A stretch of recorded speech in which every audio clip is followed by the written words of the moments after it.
Assalamualaikum warahmatullahi wabarakatuh.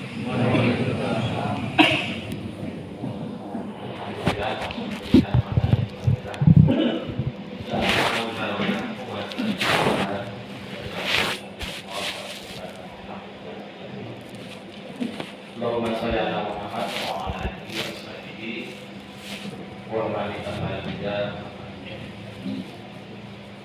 Sana Masjid Arafin rahimahullah. Ini hari ketiga baik sekalian. Bentar lagi lebaran. Semangat. Amin. Semangat. Semakin. Nanti ketiga tetap semangat istiqomah sampai akhir Ramadan, bahkan harus meningkat setelah Ramadan. Harusnya, tapi ternyata setiap tahun tidak demikian. Dan gagal tahun ini jadi tahun perubahan. Ya. Pada malam hari ini saya akan menyampaikan, masih ada kaitannya yang disampaikan oleh penceramah kemarin yang mengajar Anda masalah, yaitu tentang puasa.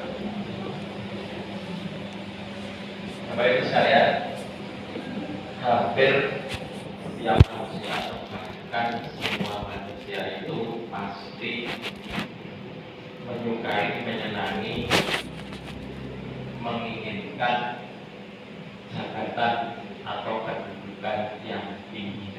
Ya kan? Misalnya seorang istri pasti akan senang kalau suaminya itu naik jabatan. Jabatan kedudukan yang paling tinggi di suatu negara itu presiden. Ya. Nah, kenapa orang pada senang kalau punya kedudukan yang tinggi, jabatan yang tinggi? Karena memang ada fasilitas yang berhak digunakan, ya toh? Ada reward, ada privilege. Makin tinggi jabatan, makin banyak fasilitasnya. Presiden misalnya di Indonesia itu gajinya untuk anak-anaknya dibayari, rumahnya diberikan, bahkan sudah pensiun diberi rumah, bahkan sudah pensiun hanya 5 tahun punya uang bulanan, uang pensiun.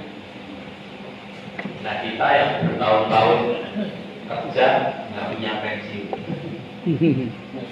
Makanya orang-orang itu pada mati-matian ingin punya kedudukan yang tinggi.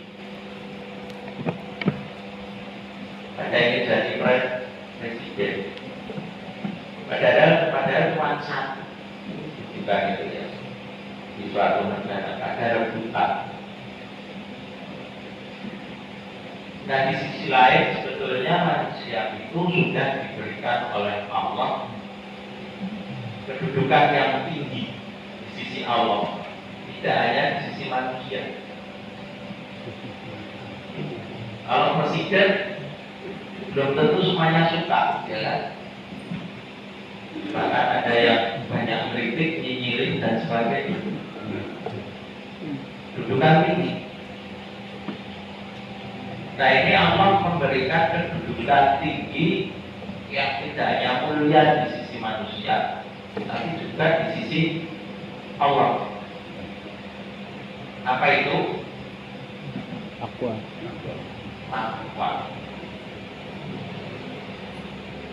Tapi orang tak banyak tertarik kayaknya ya. Karena fasilitasnya kurang menarik mungkin. Bagi yang kurang tahu, tapi kalau tahu ya ada nyari. Kata Pak itu gak ada gajinya. Malah tombok. Sekarang saya akan berikan malam ini 4 dulu apa privilege apa yang menjadi fasilitas untuk orang yang bertakwa yang diberikan langsung oleh Allah.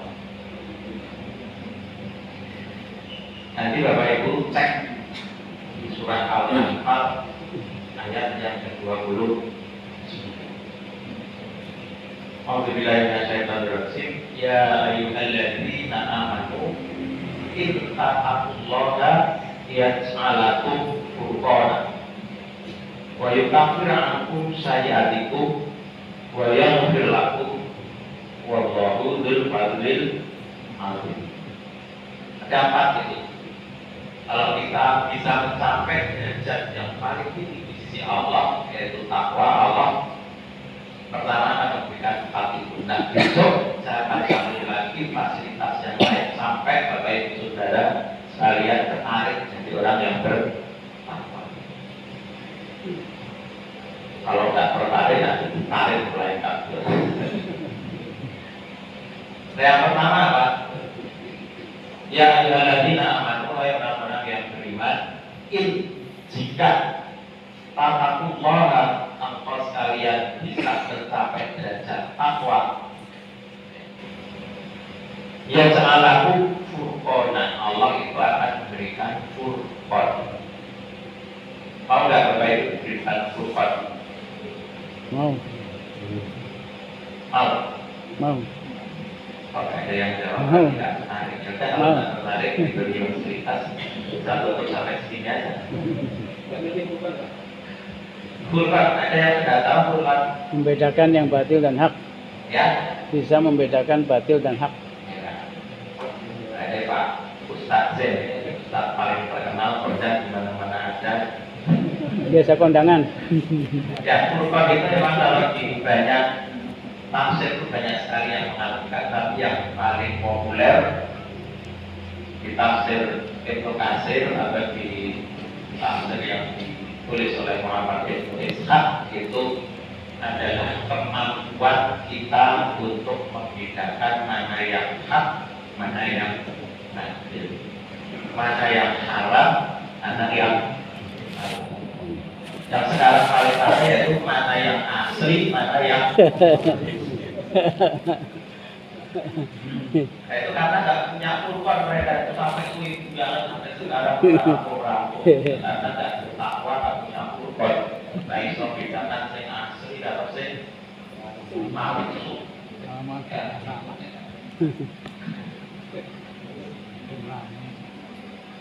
Karena karena sekarang itu sing haram itu dikemas tidak sedemikian rupa sehingga seolah-olah halal, kemudian dipromosikan terus sehingga jadi kayak halal, padahal itu haram.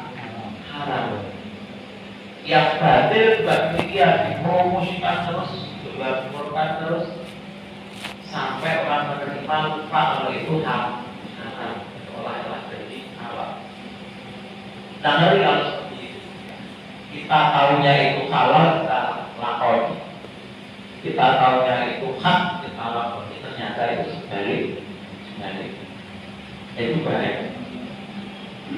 Dan orang yang seperti ini itu jarang sekarang, karena memang kondisinya sudah nggak lalu. Nah, ini sangat penting pada kondisi saat ini kita mempunyai ukhuwah, yaitu mampu membedakan mana haram, mana halal, mana batil, mana hak, mana asli, mana palsu. Dan tidak hanya itu, seperti doa kita yang sering kita panjatkan ya, Allahumma arinal haqqa warzuqna Tiba'ah wa arinal batila warzuqna. Jadi tidak hanya bisa membedakan yang batil dan hak, tapi juga sekaligus bisa melakoni, bisa mengikuti yang hak dan bisa menjauhi yang batil. Itu yang pertama. Bapak yang sesuai. Satu lagi ya, biar penasarannya dua suka. Yang kedua, wa yukaffir ankum sayyi'at. Allah akan menghapus segala kesalahan yang kita lakukan. Ini sebetulnya konsekuensi dari yang pertama. Kalau kita sudah mampu membedakan sekaligus mampu untuk mengikuti yang hak, mampu untuk menjauhi yang batil, otomatis kita terjaga dari kesalahan. Sehingga wajar yang kedua Allah kemudian memberikan setelah kita diberi kenikmatan kurban itu wahyu kafir aku saya kita terjaga dari melakukan perbuatan yang salah, kita terjaga dari melakukan hal-hal yang batil, kita terjaga dari melakukan hal-hal yang haram. Nah itu seperti itu. Nah yang kedua, insya Allah saya sampaikan besok pagi karena kayaknya jadwal saya berebutan ya. Mudah-mudahan besoknya tidak ngantuk ya. Hadir dan matur kembali sambungannya, yaitu wayang berlaku wabahul fadil nanti. Nah nanti kalau penasaran bisa baca terlebih dahulu Quran surat Al-Anfal ayat yang 20. Lebih kurangnya mohon maaf saya beri